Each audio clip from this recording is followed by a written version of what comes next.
एक ईश्वर की मृत्यु सुनने में कितना अजीब लगता है ना।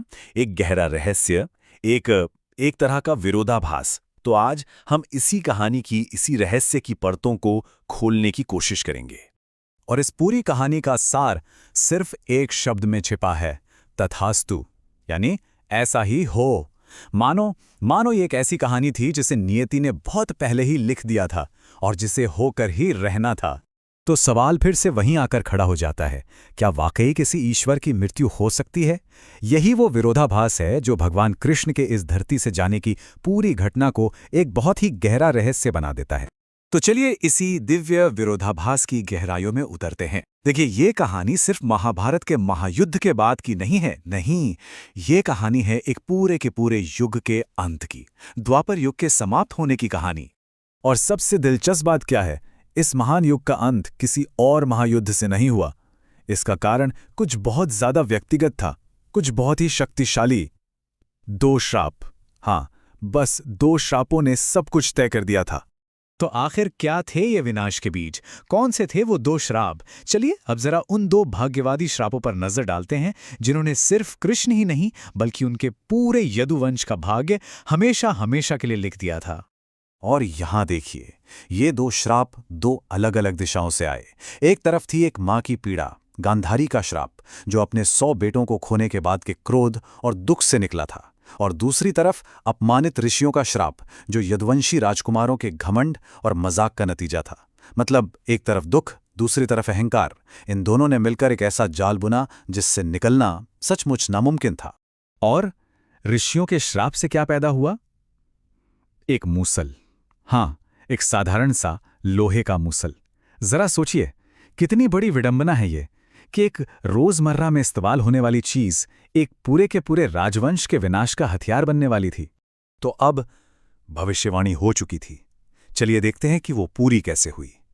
यहां से कहानी अपने सबसे दुखद मोड़ पर आती है। एक राजवंश का पतन। वो श्राप अब एक एक करके हकीकत बनने वाले थे। और विनाश की ये कड़ी देखिए कैसे जुड़ी। सबसे पहले उस श्रापित मूसल को उसे पीसकर समुद्र में फेंक दिया गया। लेकिन नियति को कुछ और ही मंजूर था। उसका एक छोटा घातक टुकड़ा बच गया। फिर नशे में चूर यदुवंशियों के बीच एक लड़ाई छिड़ी और वो आपस में ही लड़ लड़कर खत्म हो गए। ये सब देखकर कृष्ण के भाई बलराम, उन्होंने योग समाधि ले ली और अपना शरीर त्याग दिया। और आखिर में उस हाहाकार के बीच भगवान कृष्ण अकेले रह गए, अपनी नियति का इंतजार करते हुए। चारों तरफ विनाश और हाहाकार, और उसके बीच में एक पीपल के पेड़ के नीचे अकेले भगवान कृष्ण पूरी शांति के साथ बस उस अंतिम क्षण की प्रतीक्षा कर रहे थे। और तभी वो क्षण आ गया। जरा नाम का एक शिकारी था जिसने दूर से कृष्ण के हिलते हुए पैर को गलती से हिरण समझ लिया और तीर चला दिया। और उस तीर की नोक वो किससे बनी थी? उसी श्रापित मूसल के आखिरी बचे हुए टुकड़े से। देखिए, नियति का चक्र घूमकर वापस वहीं आ गया। जब उस बेचारे शिकारी को अपनी भूल का पता चला तो वो कांपते हुए क्षमा मांगने लगा। लेकिन कृष्ण के अंतिम शब्द क्या थे? उन्होंने कहा, डरो मत, ये सब नियति है। सोचिए, उस क्षण में भी कैसी स्वीकृति, कैसी शांति। ये शब्द बताते हैं कि वो उस बड़ी योजना को समझ रहे थे जो चल रही है। तो सवाल उठता है कि ये सब क्यों हुआ? क्या ये सिर्फ एक दुखद हादसा था? नहीं, ये नियति की एक बहुत बड़ी योजना का हिस्सा था। कर्म का एक चक्र था जो बस पूरा हो रहा था। और इसका जवाब यहां छिपा है। यह समझना बहुत जरूरी है। त्रेता युग में कृष्ण का अवतार भगवान राम थे, और वो शिकारी जरा, जानते हैं वो कौन था? वो बाली का अवतार था। राम ने बाली को छुपकर मारा था। एक कर्म का ऋण बन गया था। और अब इस युग में, द्वापर युग में, जरा ने अनजाने में कृष्ण को मारकर उसी कर्म के ऋण को चुका दिया। एक ब्रह्मांडीय चक्र जो युगों पहले शुरू हुआ था, अब जाकर पूरा हुआ।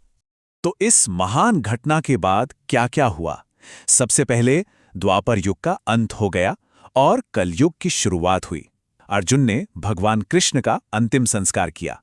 और शायद सबसे बड़ी सीख जो इससे मिलती है वो ये कि शरीर नश्वर है, वो नष्ट होता है, लेकिन आत्मा, वो हमेशा अमर रहती है। तो बस यही थी नियति की वो कहानी। एक कहानी जो घोषित हुई और फिर पूरी भी हुई। बिल्कुल वैसे ही तथास्तु, ऐसा ही हो। लेकिन जाते जाते ये कहानी हमें एक बहुत ही गहरे सवाल के साथ छोड़ जाती है। एक सवाल जिस पर सोचना जरूरी है। अगर अगर एक ईश्वर भी कर्म और नियति के नियमों से इस तरह बंधा है, तो फिर हम मनुष्यों के लिए इसका क्या मतलब है?